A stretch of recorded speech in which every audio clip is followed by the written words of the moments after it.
ভাবুন তো, আপনি জন্ম থেকেই এই বাংলাতে থাকলেন, মাটি চাষ করলেন, ট্যাক্স দিলেন, ভোট দিলেন, আর একদিন শুনলেন হঠাৎ করে কাগজ দেখাও নইলে তুমি নাগরিক নও। এটাই হলো এনআরসির গল্প, যেখানে যাদের জন্য দেশটা বেঁচে আছে তারাই সব থেকে বড় সন্দেহভাজন। আর আশ্চর্য হলো, যারা রাতের অন্ধকারে সীমান্ত পেরিয়ে ঢুকছে তারাই পেয়েছে ভোটার কার্ড, আধার, রেশন। কারণ লেফট বলুন আর তৃণমূল তাদেরকেই তো ভোট ব্যাংক বানিয়েছে, কিন্তু গরিব হিন্দু আজও বঞ্চিত। বন্ধুরা, এটা সেই কাহিনী যেটা আপনার টিভি চ্যানেলগুলোতে আপনি যেটা দেখেন সেটা নয়, তার পেছনে যেটা দেখতে পান না সেটাই আসল ঘটনা। তাই বলছি, যদি সত্যি শুনতে চান তাহলে এক্ষুনি সাবস্ক্রাইব করুন সত্যবচন চ্যানেলটাকে, লাইক দিন, শেয়ার করুন আর কমেন্টে আপনার মত লিখুন। কারণ এখানে হেডলাইন নয়, আসল কাহিনী বলা হয়। এনআরসি ইন বেঙ্গল আসল কাহিনী, কে বাঁচবে আর কে মরবে। চলুন চ্যাপ্টার ওয়াইজ আলোচনা করব। প্রথমেই আসব ফার্স্ট চ্যাপ্টারে। এনআরসি মানে নাগরিক তালিকা। প্রকৃত ভারতীয় আর বেআইনি অনুপ্রবেশকারীদের যে ফারাক, সেই ফারাক বোঝানো। বিজেপি বলছে এটাই বাংলার ভবিষ্যৎ বাঁচাবে। শুনতে খুব ভালো লাগে, কিন্তু ইতিহাসটা একটু দেখলে যদি দেখি 2019 সালে আসামে এনআরসি শেষ হতে গিয়ে বাদ পড়েছিল 19 লক্ষ মানুষ, যার মধ্যে 12 লক্ষ মুসলিম, 7 লক্ষ হিন্দু। সুপ্রিম কোর্ট নিজেই মন্তব্য করেছিল এই প্রক্রিয়ায় বিশাল অব্যবস্থা রয়েছে, দুর্নীতি আর ভুয়ো কাগজের খেলা হয়েছে। তাহলে প্রশ্ন হলো, এই ভুলভ্রান্তি আর খরচ বাংলাও হবে কিনা? উত্তর অবশ্যই। কিন্তু লেফট বলুন বা তৃণমূল যেভাবে অনুপ্রবেশকারীদের দিয়ে ভোট বাক্স তৈরি করছে, সেখানে সত্যিটাকে উন্মোচন ছাড়া আর কিন্তু কোনো রাস্তা নেই। চলুন এবারে আসবো চ্যাপ্টার 2তে, রাজনীতির কথা। লেফট 34 বছর শাসন করলো অনুপ্রবেশকারীদের ভোটেই। সেই মনে আছে 2005 সাল মমতা ব্যানার্জির ওয়েলে দাঁড়িয়ে কাগজ ছুঁড়ে ফেলা, সেই ঘটনা। আর ডায়লেমা দেখুন, সেই 20 বছর আগের সেই তৃণমূল 2005 সাল থেকে 2025, কিন্তু গত 14 বছরে তারা যে এই রাজ্যে রয়েছে সেই পথকে কিন্তু আরও চওড়া করেছে। এরা এনআরসি আসতে দেবে না, কারণ এনআরসি মানে তাদের ভোট ব্যাংক অর্ধেক যে গলে যাবে। लोगों को जेल में डाल रहा है, लोगों को डिटेंशन कैंप में डाल रहा है। क्या বাংলা ভাষা में बात करना क्या प्रॉब्लम है? এত সহজ নয়, বাংলা এসব মানবে না। সব মানুষের অধিকার এখানে সংরক্ষিত হবে। বিজেপি একমাত্র দল যারা বলছে প্রকৃত নাগরিক বাঁচুক, অনুপ্রবেশকারী বাদ যাক। এক হচ্ছে মৃত ভোটারের নাম থাকবে না, ডবল এন্ট্রি ভোটারের নাম থাকবে না, 3 হচ্ছে অস্তিত্বহীন ভোটারের নাম থাকবে না, 4 হচ্ছে রোহিঙ্গা এবং বাংলাদেশি মুসলমানের নাম থাকবে না। দালাল চক্র উত্তর 24 পরগনার মুর্শিদাবাদে আজও খুঁজলে পাবেন কাগজ তৈরি করানোর বিশেষজ্ঞ অফিস। নাম এনআরসি হোক বা ভোটার লিস্ট, ব্যবসা একদম জমে জমজমাট।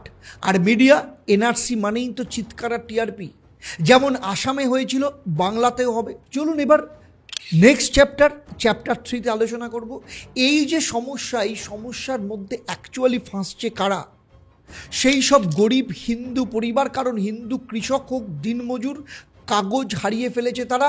অনেকের জমির দলিল পর্যন্ত নেই, স্কুল সার্টিফিকেট নেই। এনআরসি হলে তারা কিন্তু বাদ যাবে। আর অনুপ্রবেশকারীরা সেই বাম জমানা থেকে শুরু করে তৃণমূল জমানা সব আমলে পেয়েছেই ভোটার কার্ড, রেশন কার্ড, আধার। আজ তারা বৈধ নাগরিক সাজার জন্য তৈরি। কারণ 2005 সালের সেই সংসদীয় রিপোর্টে বলা হয়েছিল পশ্চিমবঙ্গে অন্তত 1.5 থেকে 2 কোটি বেআইনি বাংলাদেশি বাস করে, অথচ কাগজে তারা সবাই কিন্তু ভারতীয়। চলুন এবার নেক্সট চ্যাপ্টারে আমি আলোচনা করব, চ্যাপ্টার 4-এ আসবো। এই যে বাংলার সীমান্ত দীর্ঘ 2216 কিলোমিটার, ভারতের মধ্যে সব থেকে বেশি। দেখুন, উত্তর 24 পরগনার কথাই যদি বলি, মুসলিম জনসংখ্যা 33% থেকে বেড়ে 35%। মানে 2011 সালের সেন্সাস বলছি, এটা 2015 সাল। এতদিন পর্যন্ত সেন্সাস হয়নি, কিন্তু তার মানে এটা 40% কাছাকাছি চলে গেছে কিন্তু।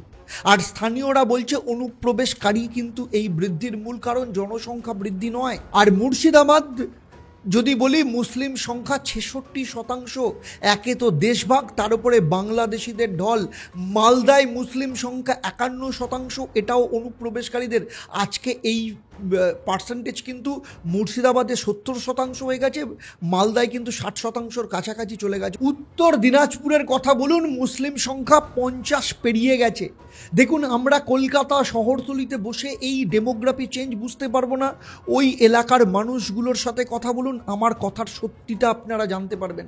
বামফ্রন্ট সরকার এই জেলাগুলোতে নিজেদের ভোট ব্যাংকের আধার বানিয়েছিল, তৃণমূল সেই মডেলকে আরও নিখুঁত তৈরি করেছে। তো চলুন এবার আসবো চ্যাপ্টার 5-এ। দেখুন, ভোটের রাজনীতি সেটা বাম হোক কিংবা তৃণমূল, কারণ লেফট বা বাম দিয়ে শুরু হয়েছিল।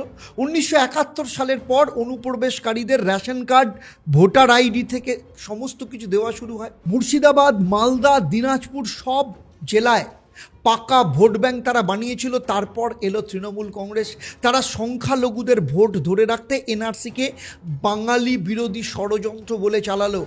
মুসলিমদের জন্য আলাদা স্কিম, কন্যাশ্রী, সবুজ সাথী, আলিয়া ইউনিভার্সিটি, ইমাম বাতা। বাংলার আসল গরিব হিন্দু তখন খালি হাতে দাঁড়িয়ে, অথচ অনুপ্রবেশকারী মুসলিম সন্তানরা পাচ্ছে বৃত্তি, সাইকেল। দেখুন, আপনারা যারা একটু গ্রামে থাকেন বা এই জেলাগুলোতে থাকেন তারা বুঝতে পারবেন যে আজকে কিন্তু মুসলিমদের হাতে প্রচুর পরিমাণে পয়সা আসছে, যেখানে তাদের বাড়ির সন্তানরা, একটু ক্ষমতা সম্পন্ন মুসলিমদের সন্তানরা পড়াশোনা করত আপনার আমার এলাকার বিভিন্ন স্কুলে, তাদের মধ্যে অনেকের সন্তানকে কিন্তু আজকে বিদেশে রেখে পড়ায়। তাদের কিন্তু এই রাজনীতির মধ্যে তারা ঢুকতে দেয় না, তারা কিন্তু সব কিন্তু বড় জায়গায় নিয়ে গেছে, এবং বাকি মুসলিমদের হাতেও কিন্তু পয়সা আসছে প্রচুর পরিমাণে, এবং সেইখানে তারা কিন্তু একটার পর একটা জায়গা নিজেদের সন্তানদের পড়াশোনা থেকে আরম্ভ করে সমস্ত কিছু তৈরি করছে। মরছে কারা, এইটা নিয়ে আলোচনায় আসবো পরের চ্যাপ্টারে। আসল গল্পটা এখানেই শুরু। চলুন পরের চ্যাপ্টার 6 আলোচনা করব, বেআইনি ওবিসি সংযোজন। দেখুন, 2010 সালে লেফট সরকার, বাম সরকার যেতে যেতে 85% মুসলিম সম্প্রদায়কে ওবিসি শ্রেণীতে ঢুকিয়ে দিয়েছিল। ফলে কলেজে ভর্তি হোক, চাকরি, সব জায়গায় হিন্দু গরিবদের প্রাপ্য কোটাটা পর্যন্ত হাতছাড়া হয়ে গেছিল। টিএমসি এসে সেটাকে আরও বাড়ালো, কংক্রিট করলো, সেটাকে একদম কর্পোরেট কালচারে নিয়ে গেল। আজ পশ্চিমবঙ্গে ওবিসি শ্রেণীতে মোট মুসলিম সংখ্যা কিন্তু মোটামুটি 113টা সম্প্রদায় দাঁড়িয়েছে। এটা কিন্তু আমার কথা নয়, রাজ্য সরকারের তথ্য অনুযায়ী বলছে, সুপ্রিম কোর্ট বলছে ধর্মভিত্তিক সংরক্ষণ অসাংবিধানিক, কিন্তু বাংলায় এলেই সেই বাস্তবটা কিন্তু উধাও হয়ে যায়। এবারে আসবো পরের চ্যাপ্টার 7।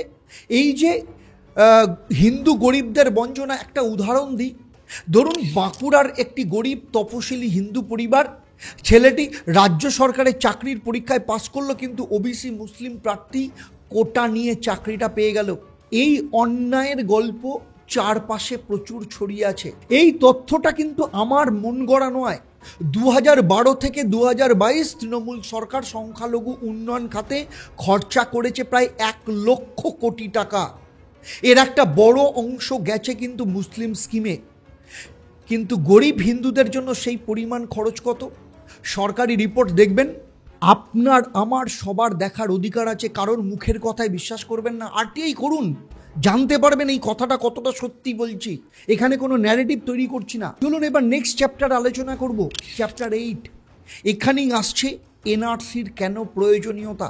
বাংলায় এনআরসি মানে শুধু নাগরিক তালিকা নয়, এটা হলো রাজনৈতিক ভুয়ো ভোটের আসল চেহারা প্রকাশ। আজ উত্তর 24 পরগনা বলুন, মুর্শিদাবাদ, মালদা, দিনাজপুর সহ সব জায়গায় হিন্দুরা সংখ্যালঘু হয়ে যাচ্ছে। কারণ জানেন? তার কারণ হচ্ছে এই লাগামহীন অনুপ্রবেশ। এনআরসি হলে প্রথমবার বোঝা যাবে কতজন বৈধ নাগরিক আর কতজন কেবল ভোট ব্যাংক হয়ে বসে রয়েছে। এই যে আপনারা জানেন যে অনুপ্রবেশ, বাংলাদেশি নাগরিক এখানে এসে পঞ্চায়েত প্রধান লাভলি খাতুনের কথা ভাবুন, এটা আমার কথা না, পরিষ্কার, সবাই জানে এটা। দুদিন আগে ধরা পড়েছে পঞ্চায়েত অফিসে চাকরি করছে বাংলাদেশের লোক, সে বাংলাদেশের নাগরিক। কি করে সে পেল এখানে? আপনারা কি মনে করেন যে কোনো উন্নত দেশের মতো ভারতবর্ষের কি নিজস্ব পরিচয়পত্র, নাগরিক পরিচয়পত্র থাকা উচিত নয়? আপনারা অবশ্যই কমেন্টে জানাবেন আমাকে যে আপনারা কেন আদৌ চান কিনা যে ভারতবর্ষেরও একটা নাগরিক কার্ড থাকুক। চলুন এবার চ্যাপ্টার 9-এ আসবো। ভবিষ্যতের ছবি কি হতে পারে? দেখুন, এনআরসি হলে বাংলার চিত্র কিন্তু একদম স্পষ্ট হবে। গরিব হিন্দুরা অন্তত বুঝতে শিখবে যে তারা কোন অধিকার হারাচ্ছে, বা তারাও দাবি করতে পারবে যে তাদের অধিকার কেড়ে নেওয়া যাবে না ভোট ব্যাংকের নামে। সে বাম হোক, তৃণমূল হোক, বছরের পর বছর ধরে তৈরি করা ভোট ব্যাংকের রাজনীতি কিন্তু ধসে পড়বে। প্রকৃত নাগরিকরা তারা কনফিডেন্স ফিরে পাবেন। যারা কাল পর্যন্ত ভুয়ো কাগজে ভোট দিয়ে সরকার বানিয়েছে, এনআরসি হলে আবার প্রমাণ চাইবে আমরা এখানে আছি। তো সুতরাং আজকের এই আলোচনায় আমি আপনাদের দেখানোর চেষ্টা করলাম, বোঝানোর চেষ্টা করলাম, ন্যারেটিভকে ভাঙার চেষ্টা করলাম। আপনাদের মধ্যে এনআরসি নিয়ে যে ভয় দেখানোর চেষ্টা, সেটাকে কোথাও না কোথাও একটা ভাঙার চেষ্টা করেছি মাত্র। কারণ এনআরসি মানে শুধু কাগজ নয়, এনআরসি মানে রাজনীতির একটা ভুয়ো খেলা।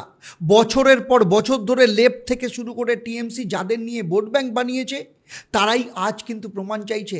কিন্তু বিষয়টা হচ্ছে, অনুপ্রবেশকারীরা কাগজ পেয়ে গেছে, অথচ প্রকৃত নাগরিক নিজের জন্মভূমিতেই সন্দেহভাজন। বন্ধুরা, আপনাদের এই গল্প যদি আপনাদের হৃদয়ে লাগে, যদি মনে হয় এই সত্যিটাকে ছড়িয়ে যাওয়ার দরকার, তাহলে অবশ্যই চ্যানেলটাকে সাবস্ক্রাইব করুন, লাইক করুন, শেয়ার করুন এবং কমেন্টে অবশ্যই লিখুন এনআরসি নিয়ে আপনার ভয় কি, কোথায় কোথায় রয়েছে এবং আপনার মতামতটা কি। এই একমাত্র প্ল্যাটফর্ম সত্যবচন, যেখানে রাজনীতির নাটক নয়, নাগরিকের সত্যি কথা বলা হয়। কারণ সত্যবচন সত্যি, তেতো হলেও শোনার মতো। তাই ভাবুন, ভাবা প্র্যাকটিস করুন। নমস্কার, ভালো থাকবেন।